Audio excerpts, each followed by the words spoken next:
makita natin.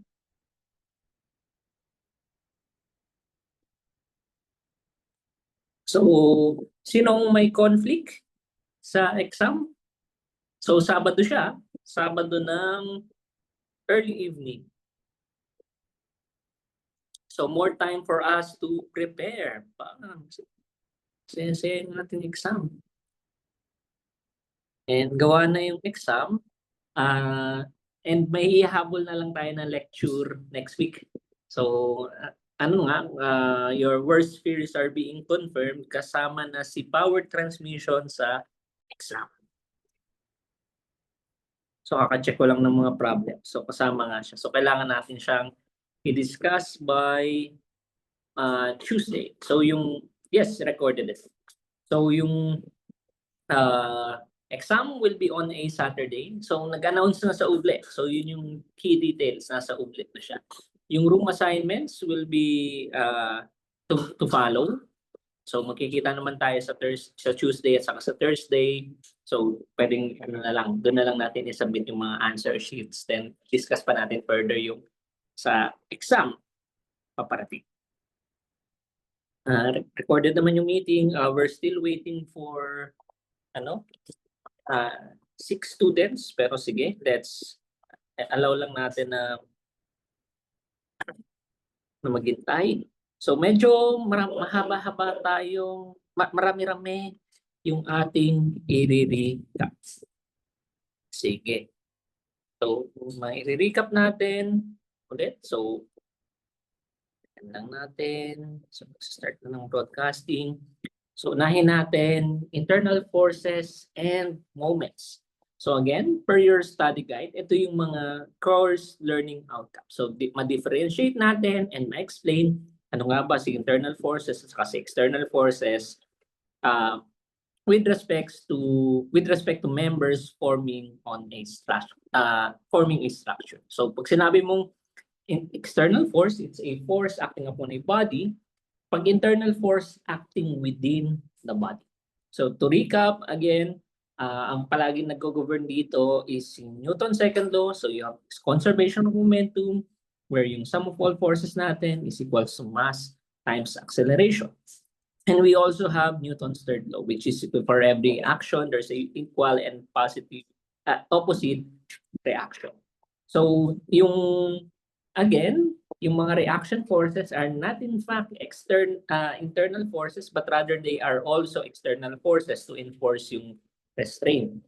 But internal forces, again, ay makukuha natin if nag-slice tayo on a body. So dung sa exercise natin, yung sa PSQ natin, na recall, na meron ka nito, meron ka nito, meron ka nito, meron ka nito, meron ka nito, meron tayo nito, then meron tayo nito, meron din tayo nito, tapos ano siya? Pin, tapos roller ito.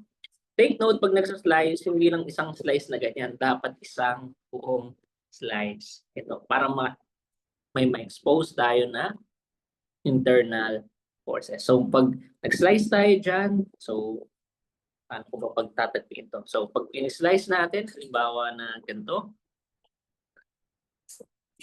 buo yung so yan.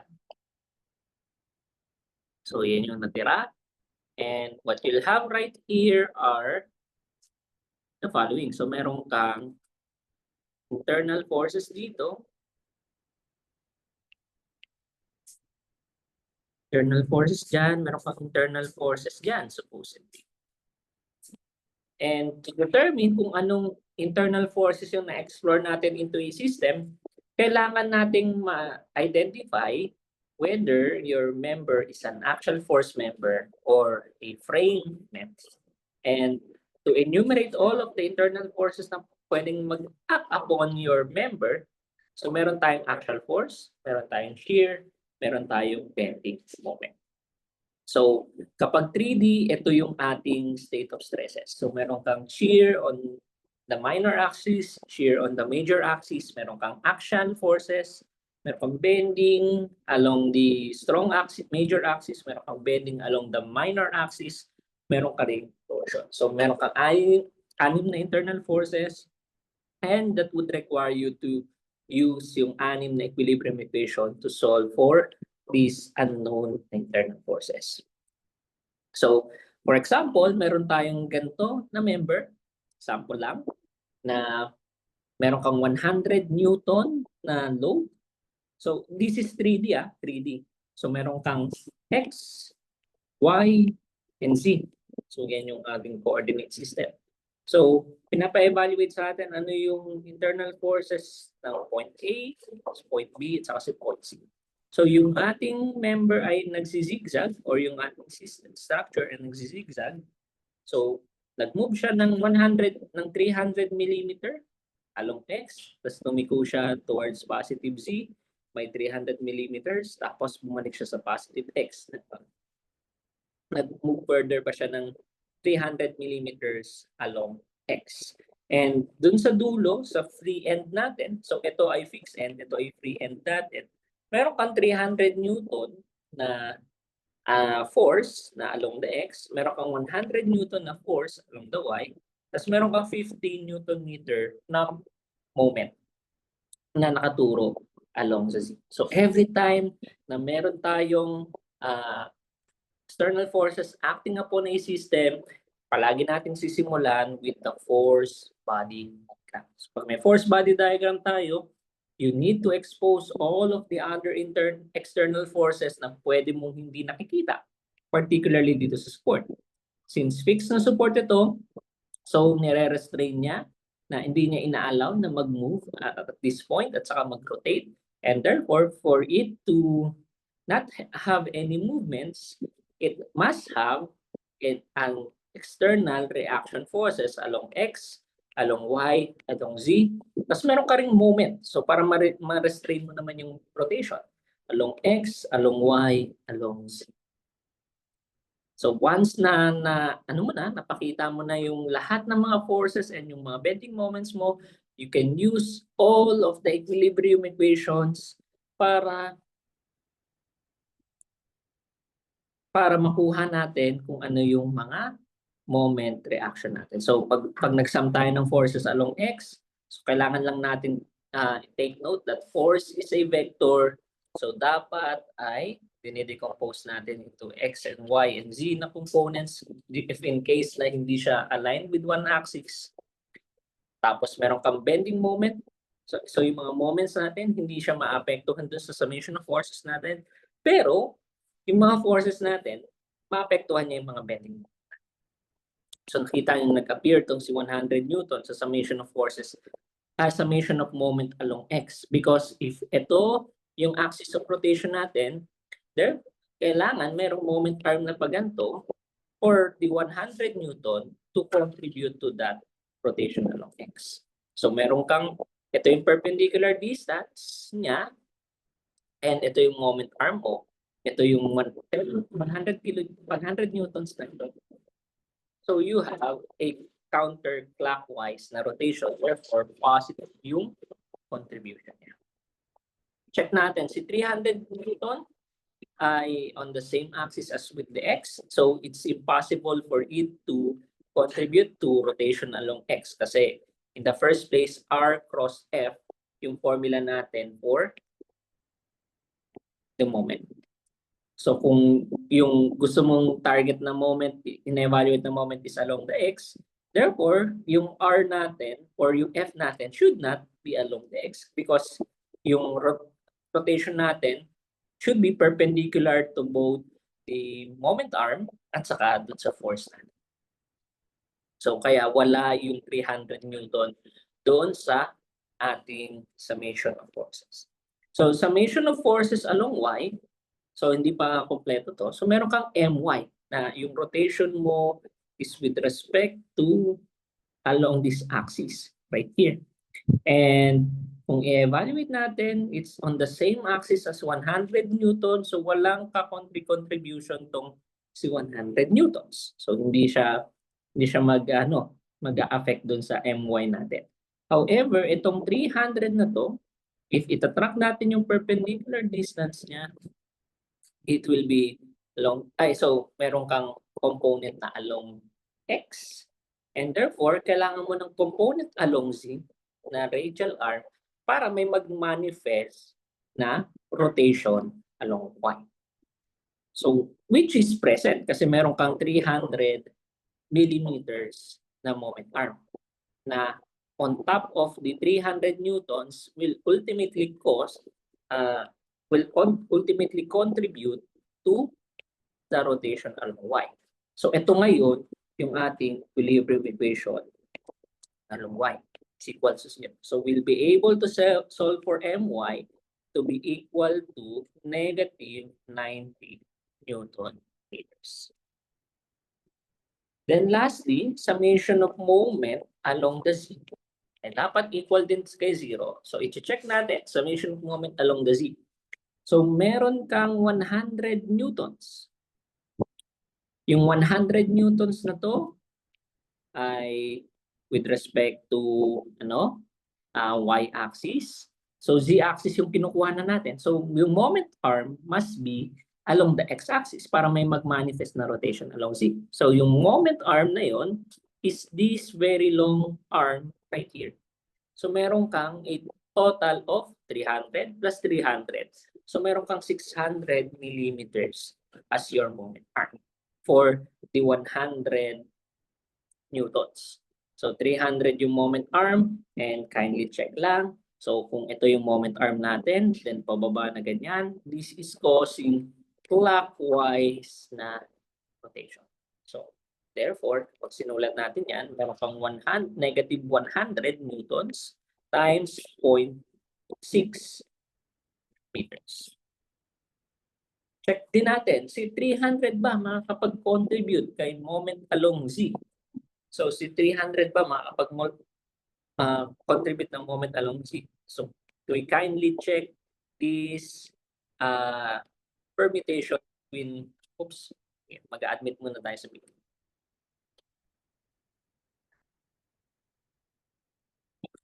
Okay?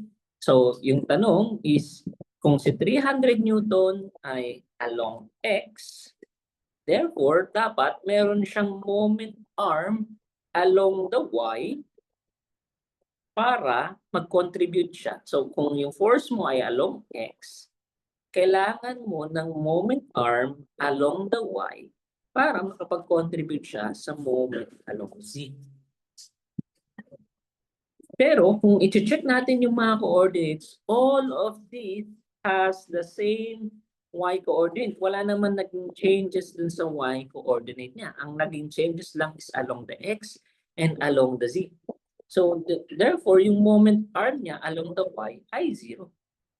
So ibig sabihin, walang kinontribute si 300 Newton dun sa moment along z kasi walang along the y term. So, non-existent siya.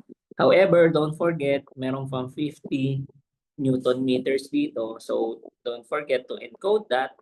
And that is towards the positive C. So, meron pang 50 Newton meters.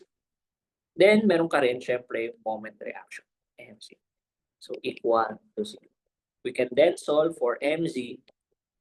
Ito ay 60 Newton meters. Kindly observe, this will be 60 Newton meters. You have 50 Newton meters. This will result in negative 10 Newton meters. So kung nilipat mo ito sa bilang side, magiging positive 10 Newton meters. So meron tayo.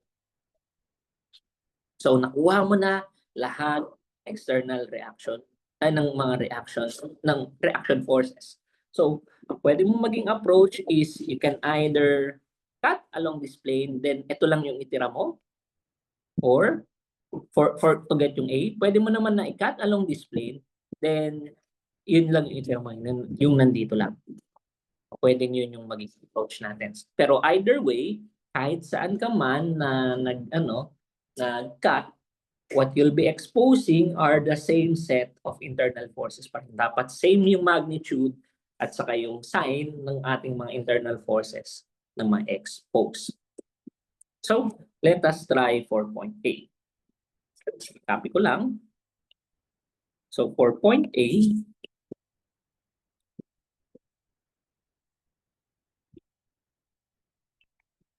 so, lagay lang natin lahat. So si My daw, solve natin na negative 90 Newton meters. Si Mx, na-solve natin na negative 30 kilonewtons and Newton meters. Then si Mz, na-solve natin as 10 Newton meters. And again, yung manner is pwede mong gawin na ito yung tanggalin mo. Kahit hindi mo na isama itong mga external forces and moments dito. Then, ito yung i-analyze natin. Dito tayo mag-analyze. Then, ang ma-expose natin ay force along X. So, meron kang normal force at A. Meron kang shear force na paano ba na? So, along at point A, along Y. So, lalagay ko na VYA. Pero kung positive, ay kung ano siya, pababa. So, VYA. Tapos meron kang paganto na VZA. So, ito yung mga internal forces natin. Pero yung internal na ano natin, rotation. So, meron kang moment at along X sa A. Tapos meron kang moment along Y sa A. Tapos meron tayong moment along the Z sa A. So yan yung mga internal forces na ating na-expose. Siguro ibahin ko lang yung kulay para hindi tayo malito kung alin yung ano. Niwalay ko lang pag forces naka-green, kapag moment naka-violet. And A you have right here. So we can isolate natin into this system. We can simply use summation of forces along X to be equal to 0. So meron kang, kalimutan ko. So dagdag pala natin yung mga external, yung mga reaction forces. So yung mga reaction forces dito, so meron daw Rx na, so itong Rx natin na negative 300. So kinary over ko pa rin na kunwari towards a positive X pa rin siya, pero yung magnitude niya ay negative. We also have 100 Newton na along the Y. So upwards, pero yung Z natin, 0. So maintain lang natin as is. So meron kang negative 300, tapos meron pa tayong NA dito is equals to 0. So what we'll get is NA is equals to 300. So meron na tayong sa una. Summation of forces along Y will be equal to 0. So meron tayong 100. Meron tayong pababa, yung in-assume natin na direction. This is to indicate na positive yung shear. So, sorry, Z pala to. Z pala yun. So, tama. Yung Z, yung wala. So, MY, tama naman. So, 100. Tapos, meron kang minus BYA is equals to 0. So yung ating shear along the y-axis will be equal to 100. Summation of forces along Z be equal to 0. So meron tayong VZA na downwards. Tapos tignan natin, wala naman tayong forces along Z. So again, hindi nangingialam yung bending moment sa forces, pero nangingialam yung forces dun sa bending moment natin. So kung titignan natin, wala namang ka-force dyan. So VZA lang yung present, and dapat kung ano man yung sum niyan ay equal to 0. So therefore, VZA natin ay equal to 0. For this to satisfy yung ating equilibrium equation. Summation of forces, moment along X. So yung moment natin along X ay meron pa ba? Wala naman. So meron tayong negative 30 Newton meters. Tapos meron tayong MXA. Tapos wala namang forces na merong moment arm. Imposible naman kasi kailangan yung moment arm mo ay along Y or along Z para magkaroon ng ng moment along X yung mga forces natin. So wala naman, so equals to 0. So meron tayong mxa na equal to 30 Newton meter. Summation of moment along Y to be equal to 0. Ito, magkakaroon na ng konti because for kailangan mo ng force along Z, tapos yung moment arm mo ay X para meron kang moment along Y. So, kindly check lang. However, ang ano lang, nakakatawa lang dito, wala tayong force along Z. So, wala, kahit na merong moment arm yan, since wala namang force along Z, so walang kinocontribute yung mga forces dun sa bending moment natin. So, yung literal na bending moment lang na negative 90 Newton meters yung nandito, tapos meron tayong plus MYA is equals to 0. So, meron tayong MYA na equal to 90 Newton meters. So, gagawin lang natin, MZ is equals to 0. Tapos, ganun lang din. Pero this time, itong MZ na to, so meron kang moment arm ng X, so kailangan meron kang moment arm along Y. So we're evaluating yung bending moment dito. So meron kang moment arm na 0.15 for that 100 Newton meter. So meron kang negative 100 times 0.15. Ito yung moment distance ni A from the fixed support natin. Kaya nilagay natin yan. So yan yung magiging moment arm niyan. Tapos meron pa tayong ano pa yung meron? So meron pa tayong 10, positive 10 Newton meters going to the right. Tapos, meron po bang ibang kino-contribute? So, halimbawa ay along Z, posible naman. So, kailangan merong along X.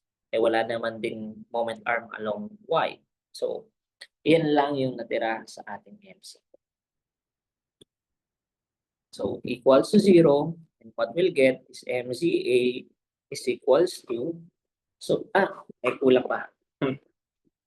Kulang yung ano. So, meron tayong plus MZA is equals to 0. So, meron tayong MZA is equals to, so meron kang negative 15 plus 10 is negative 5. Nilipat mo sa kabila, meron kang 5 Newton. So, meron tayong internal set of internal forces na nagawa for 0.8. And we simply rinse and repeat for the rest. So, with the same procedure. So, ang key takeaway lang dito, again, ay yung mga moment, hindi nila pinapakilaman yung summation ng forces natin. Pero yung mga forces natin, pinapakilaman niya yung summation ng moment natin. So yun yung relationship between the forces and the moments. Not only when you're dealing with your FBDs na pangkuha ng external force reactions, kahit yung ating mga internal forces din, ay ganun din yung manner. Na, again, yung forces ay hindi napapakilaman ng moment, pero yung mga moments ay napapakilaman ng mga forces. Parang ano lang, relationship advice lang. Sige. Okay. So may questions ba tungkol sa internal forces so far? Yung nature ng internal forces? Sige, balik lang muna ako habang nag-iisip kayo ng tanong. Kasi we would like to identify them na paano kung merong gantong uri ng system. Say, meron kang 300 kilonewtons dito na force acting along the midspan ni BC. So, meron kang summation ng bending, meron kang external bending moment at point B. So, sa pinakadulo. So, how can we go on about the analysis? We first check whether kaya ba siyang masolve using yung equilibrium equations. If in-enumerate natin lahat to, so meron kang pin, and you'll have dy, meron kang dx dito. So, meron kang ay, meron kang ax, meron kang ma as our external reaction, external force reactions, saka moment reactions. However, meron tayong tatlong equations. Apparently, hindi siya pwedeng masolve. Hindi siya solvable. Pero the fact na meron tayong pin na connection. So meaning ng pin connection is inaalaw mo na mag-rotate yung point na to. So naalaw mo na mag-rotate yung point B dito at saka dito. Naalaw mo rin mag-rotate dito at saka dito. This would represent na yung bending moment dito is equal to 0. May bending moment ka din dito na equal to 0. Therefore, nag-introduce ka ng dalawang condition na dito ay bending moment mo ay equal to 0. Dito, yung bending moment mo ay equal to 0. So, along with your summation of forces along X, summation of forces along Y, and summation of moment at any point, so halimbawa at point A, to be equal to 0. So, we have 1, 2, 3, 4, and 5 na equations actually na na-present. So with these 5 equations, magiging determinate ngayon yung system. So masasolve natin yung mga internal force, ay mga external force reactions natin. So yun yung ginagawa ni pin connection dito. So ito yung conditions niya. Pag nakita tayo ng pin connection, yung condition niya is dapat yung moment doon ay equal to 0. Yung moment doon ay equal to 0. Okay. So we'll have sir, how can you explain again how you got negative 100 times 15 sa MZ? Sige, good question. Balikan lang natin again. So bakit lumabas yung 0.15 dito sa MZ natin? Ano ko ulit, i-express ko ulit na yung distance ng roller ng reaction dito ng fixed support from point A is 0.15 meters. Ngayon sa MZ natin, para may mag-manifest na moment along sa MZ. So, babalikan natin to. So, ito yung kailangan ng moment natin. So, ibig sabihin, kailangan mo ng force along X na merong, or force along Y na merong moment arm along X. Or force along X na merong moment arm along Y. So, either of the two will contribute to the bending moment. So, check muna natin yung force along Y. So, we're referring to here. So, meron kang force along Y, which is this one right here. Then, kailangan mo ng moment arm along X, which is this one right here. So, meron ka ngayong bending moment kinocontribute. So, dito siya nag-appear. Yung force mo ay naka-apekto sa summation ng moment. So, on top of the 10 Newton meter na external force. Okay? Kaya napalabas natin.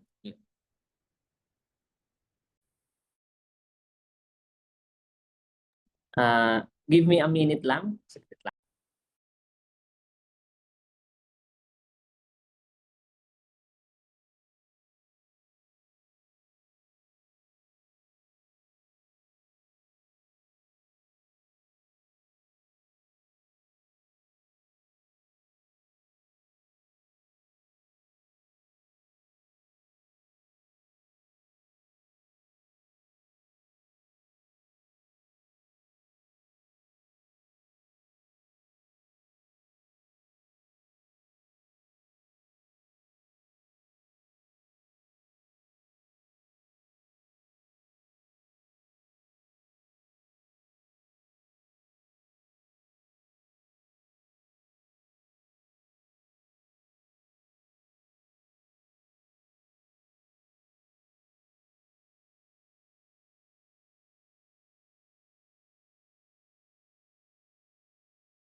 May tanong pa ba?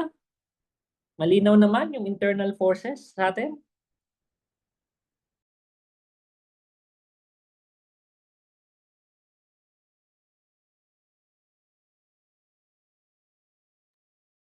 Okay naman, sige. Let's proceed. So medyo madugo-dugo lang ng konti. Tatagal tayo talaga sa internal forces at saka sa stresses.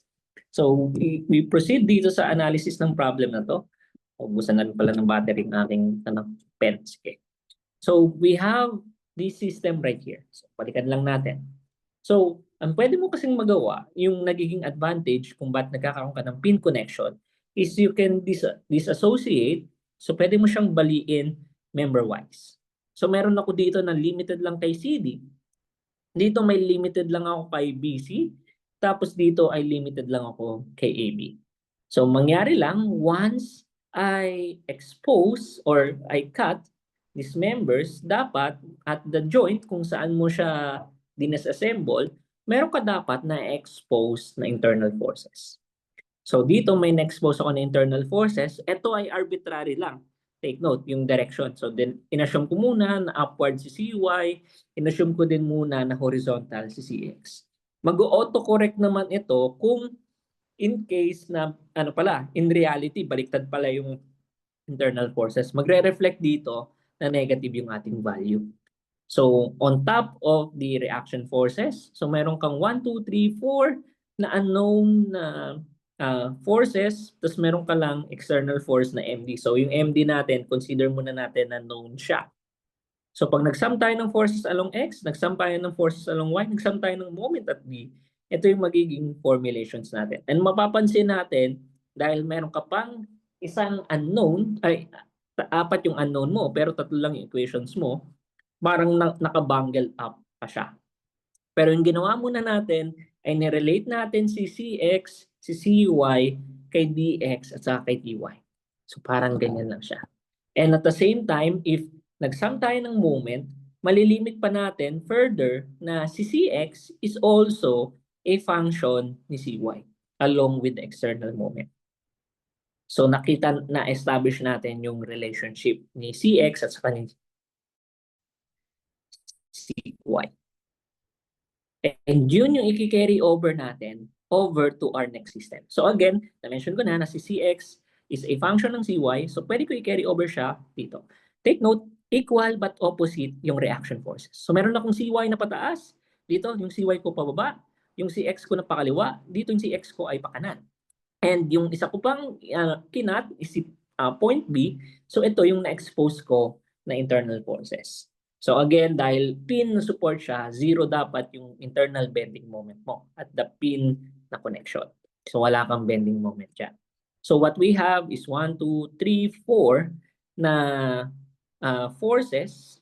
Pero kung sisumahin talaga natin, si CY na lang yung unknown natin dito along with BX and BY. So dito pa lang, masasolve na natin kung ano yung value ni CY, ano yung value ni BY, tapos ano yung value ni BX. Kasi i-highlight ko ulit na yung unknown na lang natin dito is 1, 2, 3. So 3 na lang yung unknowns natin. And therefore, may na-solve na tayo na value ni BX, ni BY, saka ni CY. Itong si BX, inassume lang muna natin na variable tong si MD. Pero dapat given siya. And again, since na-solve na natin si BX at si BY, and pwede mo na ibalik actually yung nakuha mong value ng CY pabalik para makuha natin si CX. At kapag nakuha na natin si CX, makukuha na natin si DX. Tapos kapag nakuha na natin si CY, makukuha na rin natin si DY. So that's how magic happens. And lastly, we have this last system right here. So pwede mo siyang bali-baliin into member. So ito na yung magiging loadings mo.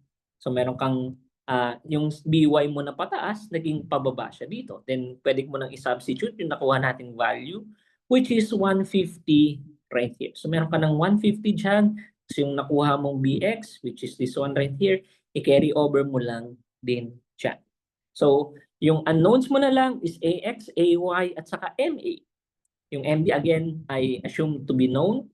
So masosolve na natin siya using our equilibrium equations. And therefore, we can say na ito yung ating free body diagram for this body right here. So those are your internal forces. So that's the advantage on knowing kung ano ba yung mga internal forces over different points, because you can apply this known na na constraint. So halimbawa ay pin, so alam natin na yung internal bending moment dapat dyan ay equal to 0. Questions? Sir, can you explain why B and C have 0 moments again? If the pin is free to rotate, does it mean na merong moment? No, actually, it's free to rotate. Therefore, walang nagre-resist ng rotation. Yung resisting na force na yun is yung supposedly internal bending moment. Kung hindi siya free to rotate. So free to rotate would mean pag ni-restrain mo yung rotation, yung restraining force mo yung internal na bending moment. Or yung internal na moment. Sige, any questions pa?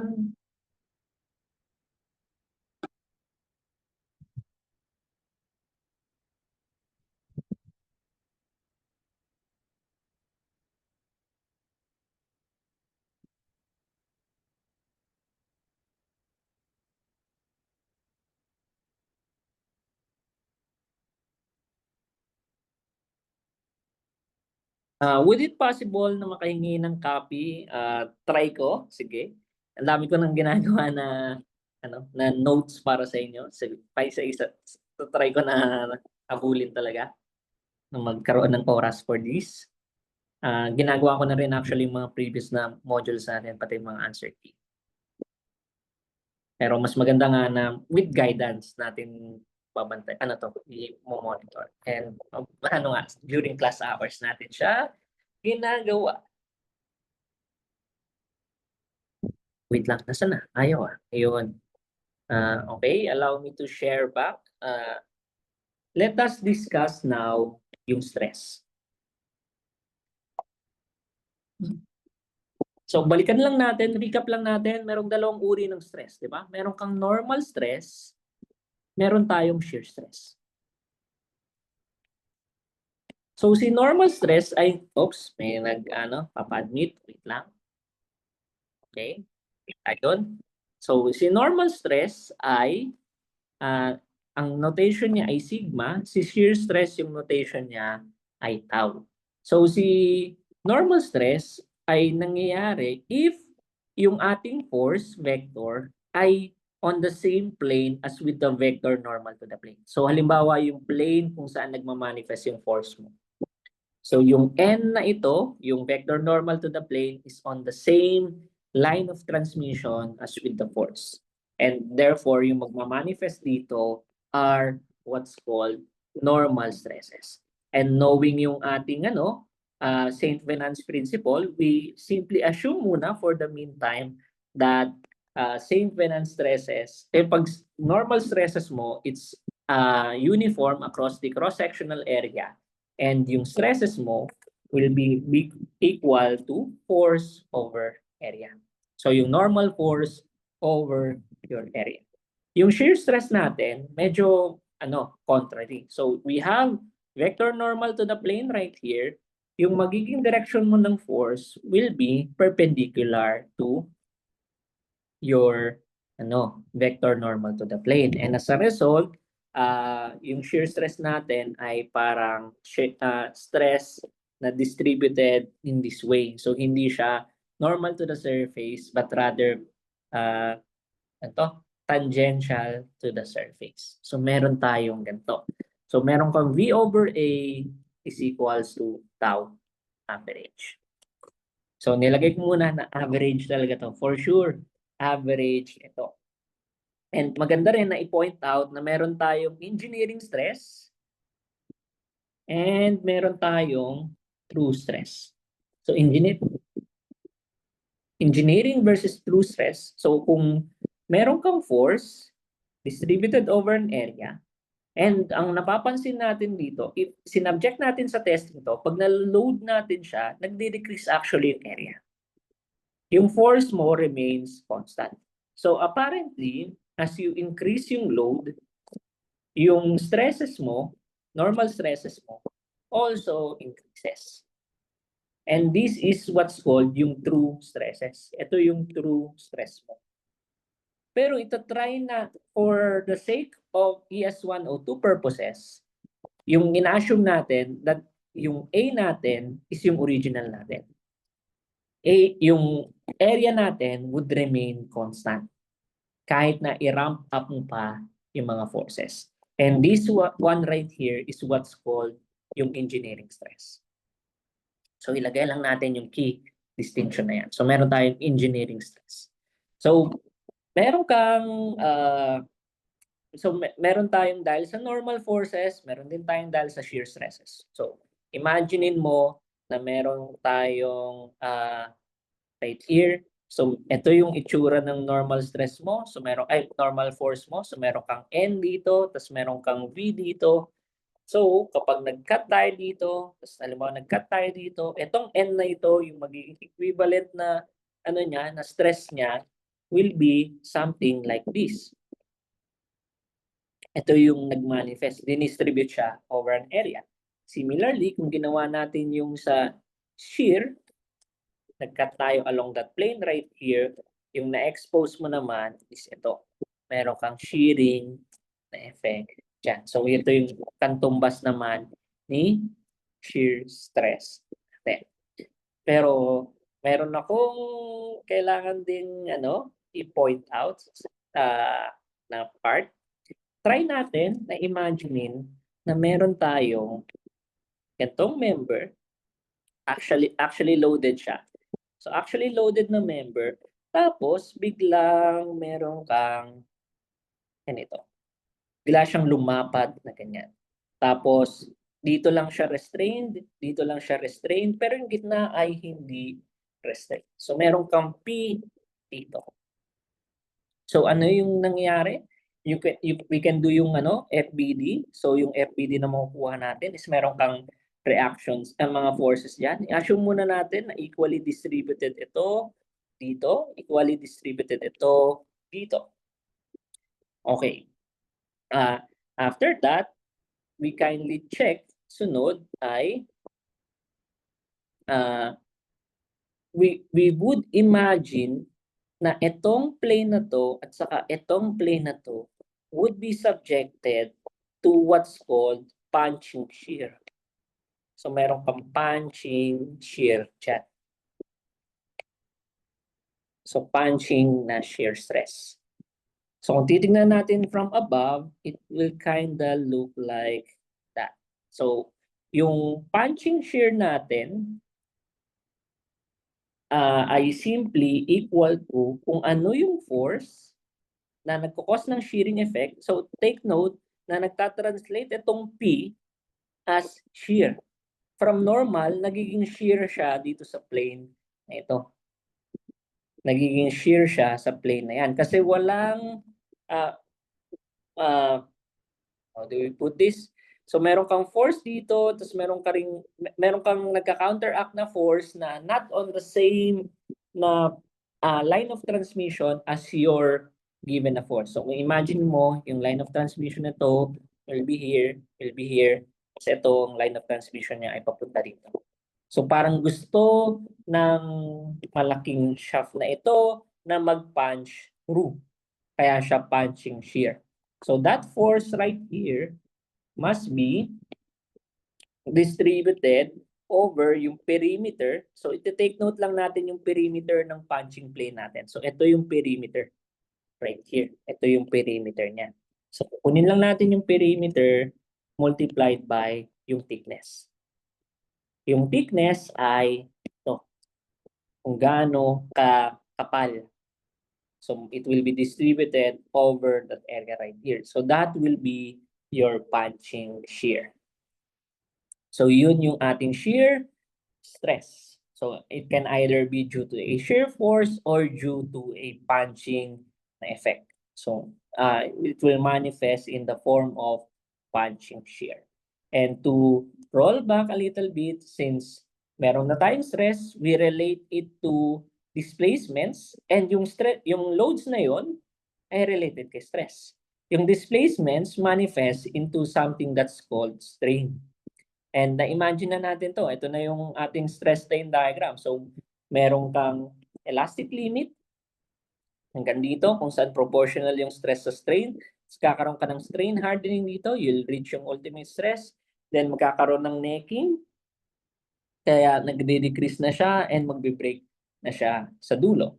And another key distinction din na if in case na minodel mo as perfectly plastic, halimbawa lang, sample lang, ito yung nonlinear na effect. So halimbawa, lumagpas siya sa elastic limit. So any strain na greater than the elastic limit, so halimbawa sumobra ng ganyan, will be your permanent deformation. So ito yung magiging permanent deformation. So kapag nilet go mo yung force, babalik siya here. Hindi na siya babalik dito sa zero strain natin. Meron na siyang permanent strain dito. Similarly, kung yung approach mo naman ay yung magiging non-linear effect niya ay susundan niya tong green. So halimbawa, na-reach siya yung ultimate stress and merong kaakibat na strain yan and sobrang lagpas na niya sa sa proportional limit. So again, bababa siya by the same slope as if yung modulus of elasticity yung ginagamit natin. So on the same slope, and you'll trace that back using that parallel line right there, and you'll determine yung magiging permanent deformation sa result. So ito yung relationship between stress and strain. So this is concerning yung normal stress at saka yung normal strain natin. So these are normal stress and normal strain. Meron din kasi tayong mga lateral strain, meron din tayong longitudinal strain. So pag sinabi mo na longitudinal strain, it is on the same direction as with your loading. So yun yung reference axis natin. If meron kang stress acting on that plane, so meron ka ring strain na magmamanifest on that. So pwede mo sabihin na kung ano man yung direction ng stress, yun yung longitudinal axis natin, right here. So yung magiging strain mo na kalalabasan dito ay magiging longitudinal strain. However, as you stretch yung member or nag-inelongate mo siya, ang tendency is yung lateral na aspect, ergo yung iyong cross-sectional area, tends to shrink. Na-observe naman natin to. Kapag ni-stretch natin yung isang bagay, ay numinipis siya in terms of cross-sectional area. So, yung rate ng pagnipis na yon in comparison with the longitudinal strain, so meron kang na-identify ngayon na tinatawag na lateral strain. So these are your lateral strain, this is your longitudinal strain. These are all related by what's called yung Poisson's ratio. So i-multiply mo yung negative ng Poisson's ratio dun sa longitudinal strain and you'll get yung lateral strain natin. So if we were to give one example, provided yung dimensions nito, so halimbawa binigyan tayo ng ng ganito kalakas na force. So meron kang stress na equal to 250 megapascal and yung force na nagko-cause noon is around 1,250 kilonewtons. And if we're going to use all of those parameters, so meron ka ng stress, meron kang modulus of elasticity, you can get yung strain through Hooke's law. Ito yung Hooke's law natin. To provide yung Hooke's law, meron ka ng longitudinal strain. So ito yung longitudinal strain natin. Yung magiging tanong na lang, how will it be converted to lateral strain? You simply multiply yung negative ng Poisson's ratio to the longitudinal strain. And you'll get yung lateral strain. So this will be your lateral strain right here. And magmamanifest yung lateral strain niya through the decrease of your aspect. So yung mga key dimensions natin along its cross-sectional area. So mababawasan itong width, mababawasan itong height. So ito yung nangyari. So yung strain multiplied by yung width ay yung height, tapos yung strain minus yung multiplied yung width, and ito yung kinashrink ng iyong cross section. So nag-shrink yung iyong cross section by negative 0.375 along Y, tapos 0.1875 along Z. So ito yung magiging final na shape ng iyong block. So ito yung original na block natin na 1,500 mm by 100 by 50 millimeters. Magiging 1,500, 1,875 by 99,9625 by 49,98125. So yun yung magiging bagong dimension. And kung halimbawa in-evaluate mo yung volume, you simply multiply all of those three if you want to get yung magiging change of volume niya. So again, yung along X, nag-expand siya by 1.875. And you can check kung ano yung magiging initial volume, kung ano yung magiging final volume. So mayroong nadagdag na 3.374025 millimeter na na volume dun sa ating cross section after you apply that force. Siguro we continue on. So paano mo siya i-relate na halimbawa naman ay hindi na lang limited sa sa longitudinal yung application ng stress. Paano kung meron ka na rin sa lateral? So halimbawa itong 100 Newton na to, consider mo na longitudinal. Pero meron ka na rin force or stresses along the lateral. So what we'll have is this, na meron kang 0.1 GPa na stress along the Y, 0.25 GPa along the X. So isi-simplify lang natin ito. Na meron ka supposedly nito, meron ka supposedly makukuhang strain from the stress, knowing yung modulus of elasticity natin, right there, yung 70 GPa natin. Tapos yung along the Z, ito yung a-applyan natin.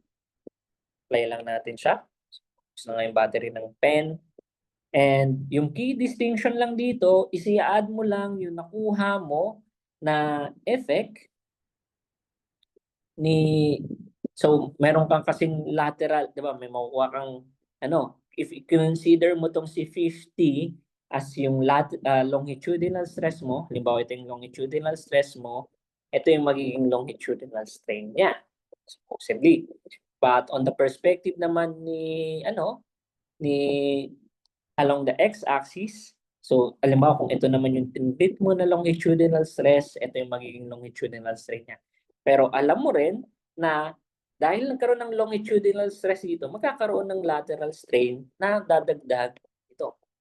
Dito rin, magkakaroon ka ng longitudinal strain na magko-contribute ultimately ng lateral strain pabalik dito. So yung magiging simplified formula natin for that will simply this. Ito yung generalized Hooke's law natin.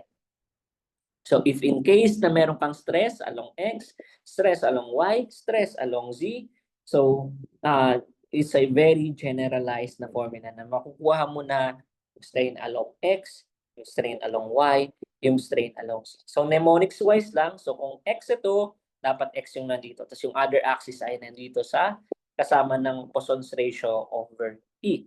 Tapos ito, ganun din. Na kung ano yung so kung Y ito, Y din dito, dapat dito, tapos XZ dito. Kung Z ito, Z din ito, tapos XY din. So yun yung generalized na Hooke's law natin. Questions? So yun yung sa stress at saka sa strain na relationship. Medyo madali pa, no? Okay. Kaya yan. Tiwala ko sa inyo.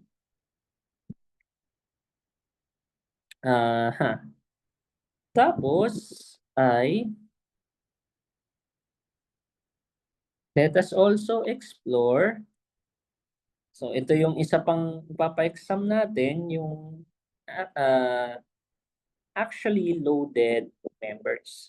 So na-mention na natin previously na meron tayong stress, meron tayong strain, and if nirelate natin siya through E, pwede mong masabi na nire-relate mo na rin yung force dun sa tinatawag na deformation mo. So we have this deformation right here.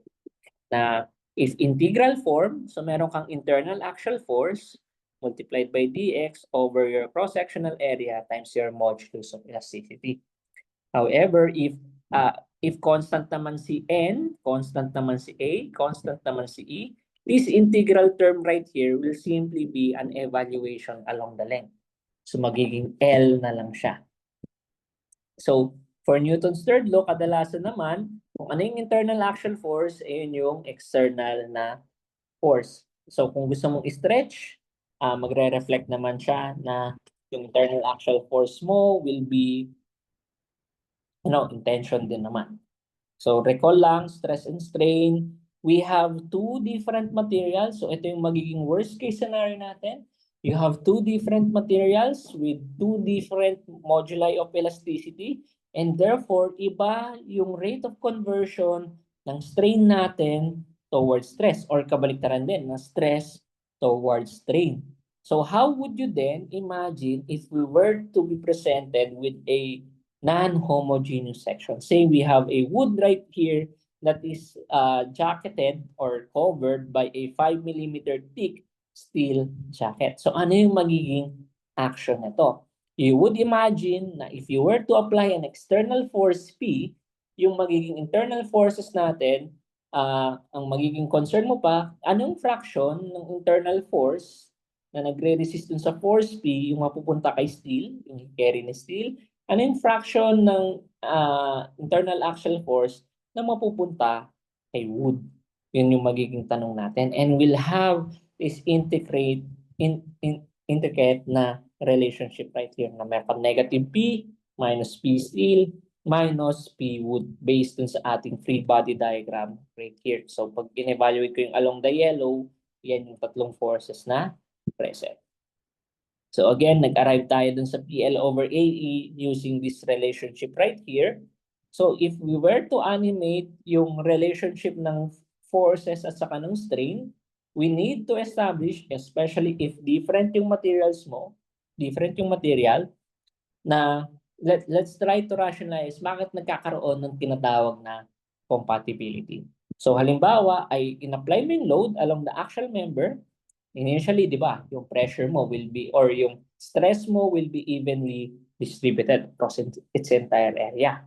Pero halimbawa, dahil yung wood mo ay mas mababa yung modulus of elasticity mo, mas mabilis yung conversion niya to strain and therefore to deformation. So mauna siyang bababa.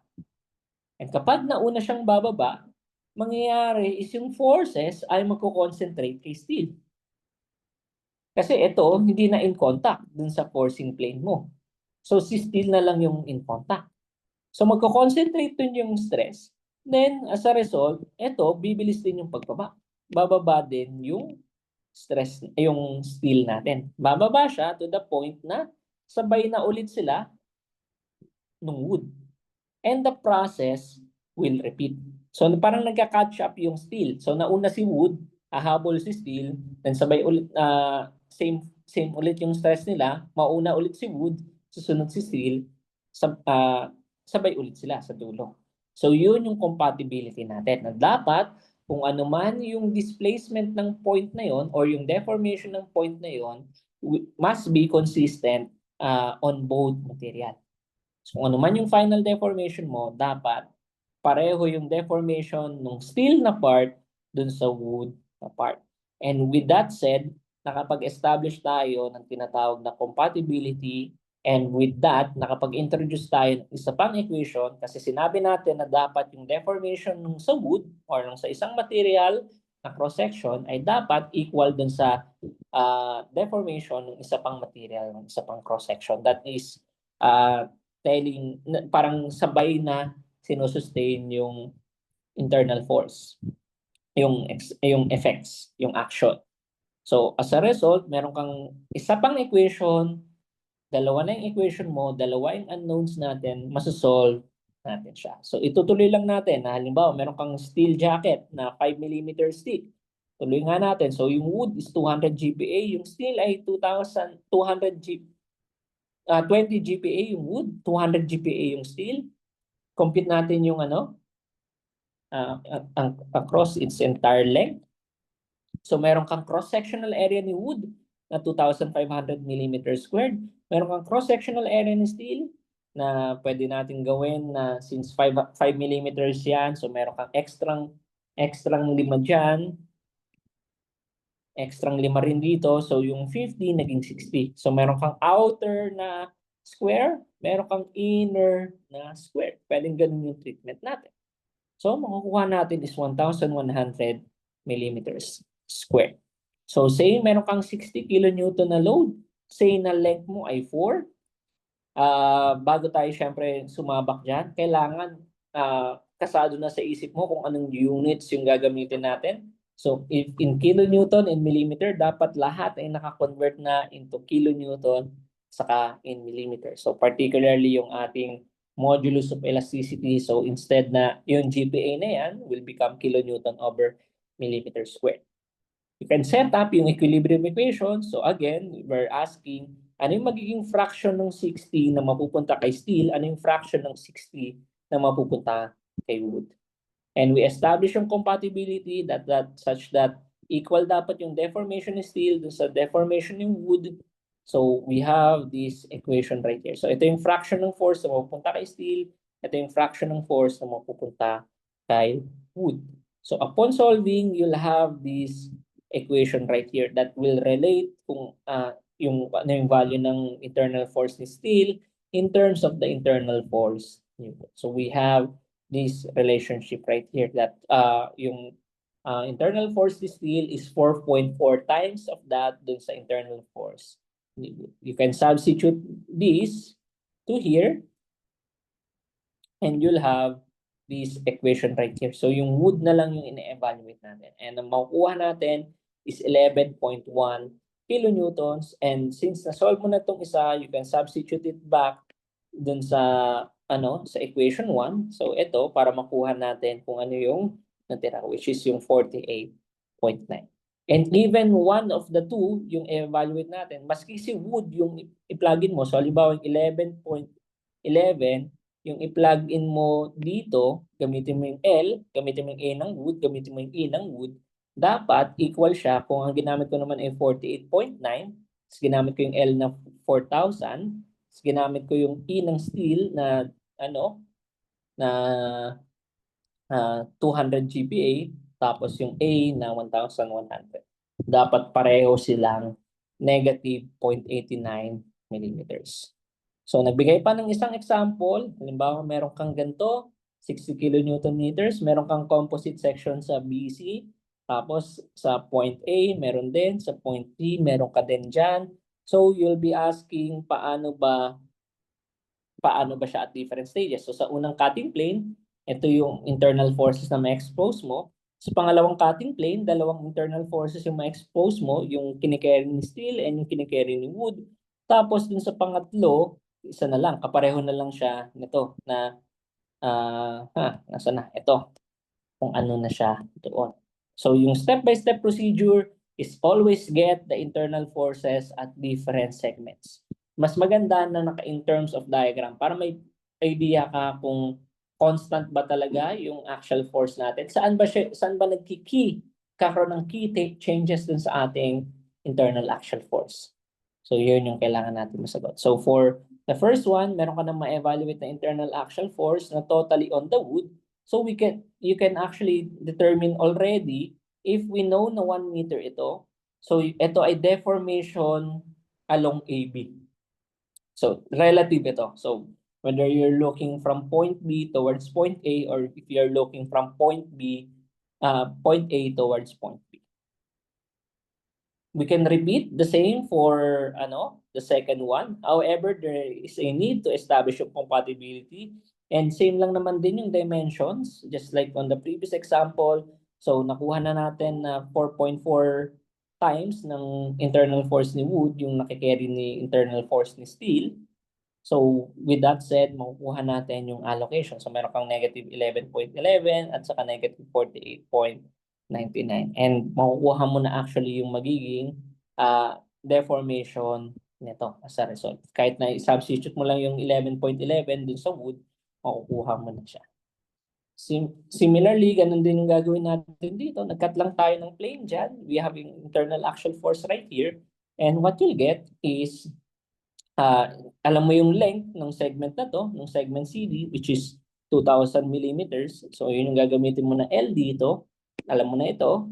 Alam mo na, given naman to, given naman to. So you'll get negative 2.4 millimeter. So, again, si deformation ay relative, si displacement ay absolute. So in order to get yung absolute displacement, so idagdag lang natin na this must be delta D. However, delta D mo ay equal to 0 for this to make to happen. If we recall, yung A minus B will be your delta AB. Or delta A with respect to B. Parang ganyan yung magiging treatment natin. Okay. Very low na yung battery. Okay lang. So, isa-substitute lang natin siya. So, kung in-expand natin yon, so meron kang delta A minus delta B plus delta B minus delta C plus delta C minus delta D. Tapos meron ka pang plus delta D. So, nag-cancel out si delta D, pero equal to 0 naman din siya. Wala tayong problema actually dyan. So, 0 naman, cancel out to, cancel out to, cancel out to. You're actually evaluating yung displacement ni point A with this series of operations. So, what we'll get, if ginawa nga natin yung operations na yun, we'll get negative 4.04 millimeter from that particular example. Ito ay medyo ano lang, naging nut cruncher lang just in case na pabago-bago yung A at saka yung E, gagamitin mo tong integral term na to if you want to get yung deformation. So ito yung example na yan. So no need for, wag na natin na i-discuss to kasi medyo matugo siya. Sige, may question yan. Ganda, may question. Sir, isasend nyo pa yung lecture vid sa inyo? Yep, isasend ko siya. So, kaya nga nire-record natin ng maayos to. Buti nga, kahit paano nagtatanong kayo yung iba kong klase sa ibang subject. Walang nagtatanong, so walang gana mag-lecture. Sige lang, magtanong lang kayo from time to time. Okay lang naman. Let me just shift to another slide. This will involve actually loaded member as one last exercise and recap lang. So we have actually loaded members. So para masabi natin actually loaded member siya, ito yung tatlong conditions natin. It must start and end with a a pin connection. So dapat hinge, either hinge, pin, or roller yung ends niya. So para masabi mo na truss member siya. Yun yung unang condition. Pangalawang condition, kailangan wala kang lateral forces acting at the middle. So, pag halimbawang ganito, yung point loads mo, saka yung line loads mo acting at the middle, so automatic magkakaroon ka ng internal bending moment dyan. So, it already makes it a frame member. However, kahit na may lateral force ka halimbawa, tapos acting at the end, so, hindi siya counted for number 2 na violation. Number 3, if wala kang concentrated bending moment na applied. So, if all 3 conditions are met, yung member mo ay meron lang axial load as the load acting on it. So, wala kang internal shear, wala kang internal bending moment. So, halimbawa, binigyan tayo nito ng ganitong system. So, pag tinanong tayo, ano yung magiging displacement at point B? So, yun yung magiging question. So, para makaabot tayo sa displacement at point B, kailangan natin makuha yung deformation over different members. Pwede natin gawin is, if in-analyze nga natin yung system na actually loaded members, pwede mong i-isolate yung FBD as forces acting upon a particle. So, pwedeng ganito. So, this is more known as method of joints. And each node will only have, or each joint will only have two equilibrium equations. So meron kang summation of forces along y and summation of forces along x. So it's all about diskarte na hahanapin mo kung saan may dalawang unknown na readily mong masosolve. So pwede nating unahin kay joint B. So makukuha natin dito, we have force right here, force, internal force right here, internal force right here. Kapag inassume ko na intention, dapat ay going away from the surface yung direction ng internal force natin. Kapag compression, going towards the joint yung direction niya. So, with that information, so meron ng FAD, meron ng FCD dito, meron ng FBD dito. So, pag nilay down ko yung equilibrium equation, yung makukuha ko is FPD must be equal to 0. So, wala kang actual force dito, pero dapat equal yung actual force ni AD at saka ni C. Yun yung information na nakuha natin. So, for joint C, so meron na tayong force react, meron tayong, wait lang, pwede natin simulan kay point B pala, joint B. So, si joint B, hindi pa pala. Nasaan ang unang nasolve? Okay, si joint B, check natin, from earlier, nakuha natin na yung FBD natin na equal to 0. So, meron kang 1 and 2 na unknown. So, masosolve na natin siya. Dalawa lang yung unknowns na to. Dalawa yung equations natin. So, makukuha natin eventually that FAB is equals to this, FBC is equals to this. So, ano lang siya, algebra. So, sanayin natin sa SciTech. So, pwede kang mag-employ ng simultaneous linear equation. So, i-plug in nyo lang yung mga coefficients doon at saka yung mga constants on each of the equation. Then, kaya na ni Calcu na i-solve even sa inyo. So, no need to flex your algebra skills. So, for joint C, nakuha mo na tong FBC previously. So, dito siya nanggaling. Yung negative 10 square root of 2. So, meron kang summation of f of x to be equal to 0. So, pwede mo na makuha kung ano yung value ni FCD.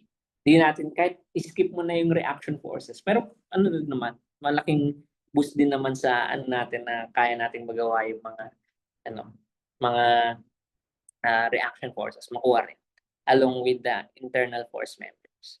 Tapos kung i-compute natin ngayon yung deformation, so provided yung cross-sectional area, provided yung moduli of elasticity ng lahat ng members natin, you would notice na meron kang 0.02, meron kang 0.04 na makukuha. So given yung actual force mo, given yung L, given yung E, given yung A natin. So ito yung mga makukuha mo na deformation.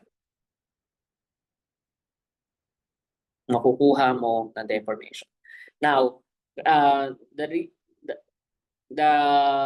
yung notion that will make yung compatibility of displacements possible is that if, halimbawa, tingnan lang natin si AB.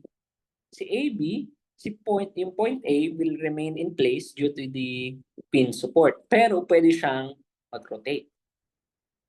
Si point B ay magdi-displace with respect to point A due to the deformation. So ito yung deformation niya. Ito yung description na magiging displacement ni point B. So ibig sabihin, ito yung magiging displaced position ni point B based dun sa deformation natin.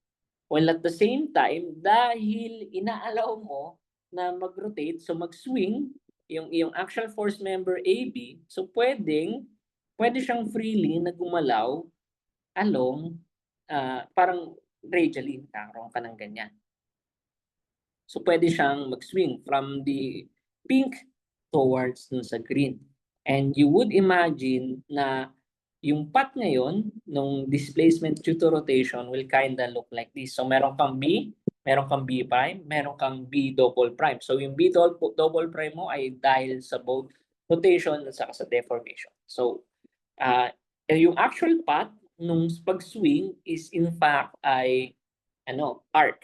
Pero dahil very small yung displacements natin, we can simply assume na yung arc na yan will be a simple na tangent line. So gagawa ka lang ng tangent line from your displacement. So meron kang tangent line. And dahil nga dun sa small value approximation natin. Ngayon, yung compatibility of deformations when there are two or more deformations on a point, recall lang natin na si delta BC at saka si delta AB, although equal ito, magkaiba sila ng direction. Sabi ni delta AB, dapat si point B daw ay pumunta towards the upper right. Pero sabi naman ni delta BC, dapat si point B daw ay papunta dun sa lower right. So knowing nga na meron tayong ganito and knowing din na pwede siya mag-swing, we can make, so pag nag-swing siya, magiging ganyan. Ito, pag nag-swing siya, pwedeng maging ganyan. So hanapin mo lang yung meeting point ng dalawang tangent line mo. So gagawa ka lang ng tangent line dito, gagawa lang ng tangent line dito. Pwede mong i-approach to using algebra. So algebra in the form like this, na iti-treat mo ito as 0. So yung point na ito will be equal to, so sabihin natin, so baliin natin into its x and y na component. Balikan ko lang to. This is a 45-degree angle. So therefore, yung coordinates, kunwari coordinate siya. So meron akong delta AB and delta AB. So ito yung magiging displacement ni point B. Ito yung magiging ito yung position niya with respect to this. With respect to this. Tapos, pwede mo ring sabihin na dito naman ay meron kang delta BC. Oy, wait lang, may kulang pa pala. Meron pa akong over square root of 2. Meron akong over square root of 2. So, diniretso ko na yung over square root of 2 na yan, yung cosine at sine na 45. So, meron akong delta BC dito. Positive pa rin naman siya along x. So, delta BC over square root of 2. Pero negative siya along y. So, meron akong negative delta BC over square root of 2. So, we have this function right here. And again, yung ating tangent line is perpendicular. Perpendicular siya. If alam mo yung slope na ito, this is 1:1. This is 1:1. This must be 1:1. Yung inverse lang. So, nataon lang na 1:1 siya. Pwede mo ngayon isulat yung mga function in terms of function. So, meron akong delta AB. Yan yung starting value ng delta AB over 2. Ito yung y minus y1. So, yan siya.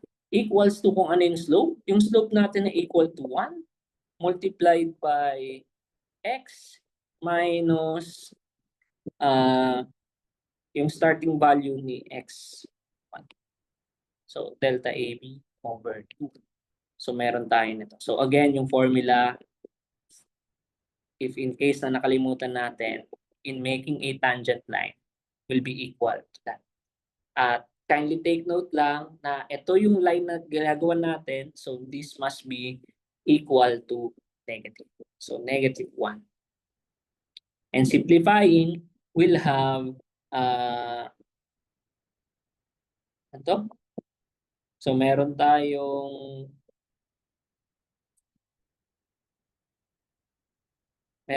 negative x.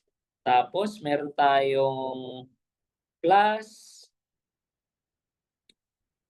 2ab square root of 2. So, ito yung makukuha natin kapag ginawa natin yung operation. Nilipat natin sa kabila, lahat natin yung dalawa, so magiging square root of, magiging 2 over square root of 2 siya. So, magka-cancel out lang yung square root of 2 sa denominator. So, magiging square root of 2 na lang. So, yan yung unang equation.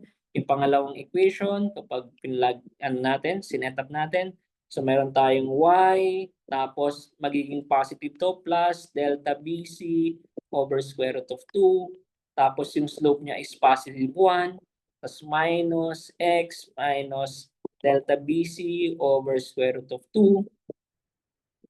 So simplifying this further, we'll have y is equals to nawala yung values. So, naging x na lang siya.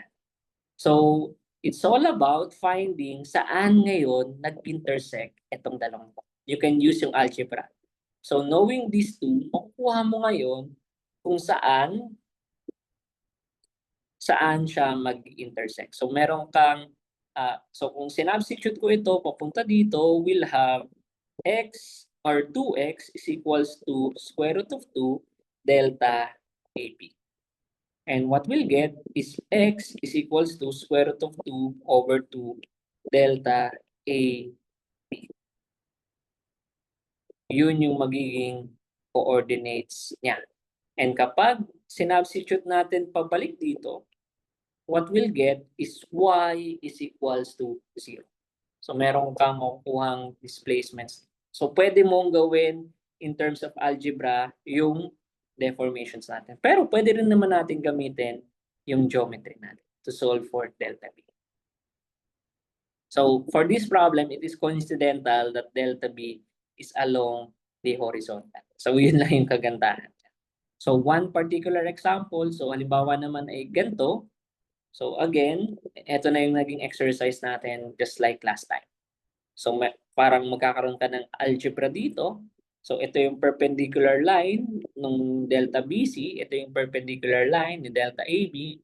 Kailangan mo lang i-derive ito, kailangan mo lang din i-derive ito. So ito yung vertical displacement, ito yung horizontal displacement ni point P. Wala, ito yung horizontal displacement niya. So yun yung compatibility of displacements. Kung hindi tayo aabot, so next meeting, tuloy tayo sa review ng exam natin. So ang re-reviewin naman natin ay torsion. So magpo-provide din tayo ng material. So magkikita-kits tayo ng face-to-face. I-highlight ko lang din na sabihin ko na Thursday wala tayong pasok. Thursday wala tayong pasok. Yung A4, Tuesday ko siya kukolektahin. Yung A4 sa Tuesday ko siya kukolektahin. Okay, wala nang tanong. Sir, ma-extend po ba yung PSQ? Check ko lang yung group chat ng mga instructors. Oh. Okay. Ng ES102. Ang last na usapan ay ano pa rin?